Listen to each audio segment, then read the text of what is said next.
పిలిపించినందుకు reason ఏంటంటే I'll come straight to the point.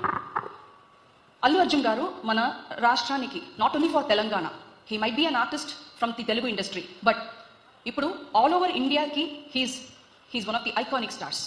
He's definitely an icon. He has made his imprint through his hard work and dedication. ఆయన్ని వినిపిస్తుందా? కొంచెం reverb తక్కువ చేయండి. అలాంటి ఒక నేషనల్ ప్రైడ్ అని చెప్పాలి, అలాంటి ఒక నేషనల్ ప్రైడ్ మన రాష్ట్రానికి ఒక అభిమానం ఆయన అంటే. అలాంటి ఒక ఆర్టిస్ట్ని ఇలా ఏదో దొంగతనం చేసినట్టుగా, లేకపోతే ఏదో పెద్ద క్రైమ్ చేసినట్టుగా, ఆఫ్టర్ ఆల్ ఎక్కడో వెతికి ఒకరిని పట్టుకోవడం, ఆ రీతిలో ఒకరిని going directly to his bedroom and arresting him in such a way is definitely thing that can not be admitted. ఇది న్యాయం కాదు. And I feel the reason why I called the press is I feel definitely there is a very strong conspiracy. అంటే తెలుగులో చెప్పాలంటే గూఢాలోచన, కరెక్టేనా ఆ పదం? కుట్ర అంటారు, లేకపోతే గూఢాలోచన ఇస్ ఆల్సో అనదర్ వర్డ్ కదా. The exact English word is conspiracy. తమిళ్లో சொல்லணும்னா ஒரு சதி, which is definitely being planned before to bring such a bad name for Mr. Allu Arjun sir.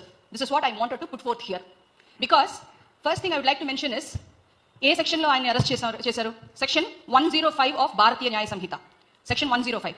I have to read out this. Section 105 actually states, ఏం చెప్తుంది section అంటే, culpable homicide not amounting to murder if act by which the death is caused is done with intention of causing death.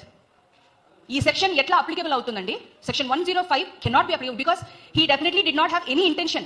ఒకరిని మోసం చేయాలి, లేకపోతే to cause some death intentionally అనేది it cannot be accepted. So section 105 of BNS cannot be applied on this charge. తర్వాత the second section what I heard is section 118(1) కదండి, మీరు అన్ని విని ఉంటారు. I will read out section 118(1). It is invoked when a person voluntarily causes hurt to someone using dangerous tools or methods. ఇక్కడ ఏం తప్పు చేశారు అర్జున్ గారు అనేది ఇస్ మై ఫస్ట్ క్వశ్చన్.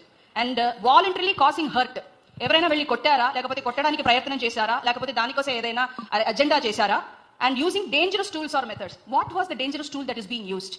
ఒక ఆవిడ అక్కడ చనిపోవడం అనేది ఇట్ ఇస్ 100% an accident. ఇలా చాలా చోట్ల జరిగింది. This is not the first and ever thing happening in history. ఎక్కువ జనాలు ఉండే ఒక చోట ఒక గుడిలో ఒక కుంభమేళా కానీ, ఏదో ఒక ఇంపార్టెంట్ జాతర కానీ జరిగేటప్పుడు కూడా ఇలాంటి విషయాలు సంభవిస్తున్నాయి. అది మన అందరికీ తెలుసు. అలా ఉండేటప్పుడు సెక్షన్ 105, సెక్షన్ 118(1) ఆఫ్ భారతీయ న్యాయ సంహిత ఈ విషయంలో ఎలా అప్లికబుల్ అండి? ఒకవేళ if it has to be treated as an accident అంటే then why is this case? Then why is this FIR being filed? My question or my opinion on this is something pre-planned, for which an actor like Allu Arjun Garu is being targeted. I have to call it as an injustice, political injustice. He has fallen as a prey for political injustice. How can the state government make such a move? But why an FIR for this? Why he has to be arrested as if ఏదో పెద్ద crime చేసినట్టుగా ఆయన బెడ్రూమ్కి వెళ్ళి ఒక criminal person లాగా ఆయన్ని arrest చేయడానికి ఏం అవసరం ఇక్కడ? He is not a person who is trying to escape from the society. Anybody can spot out Allu Arjun Garu. He does not have to disguise himself and go anywhere. So అలా ఉన్నప్పుడు this is definitely a conspiracy is being involved. Okay, మీరు అడగొచ్చు, ఇది మీరు ఎందుకు వచ్చి అడుగుతున్నారు? మీరు సింగర్ కదా, మీరు ఎందుకు వచ్చి అడుగుతున్నారు? సార్ ఇది రేపు నాకు కూడా జరగొచ్చు.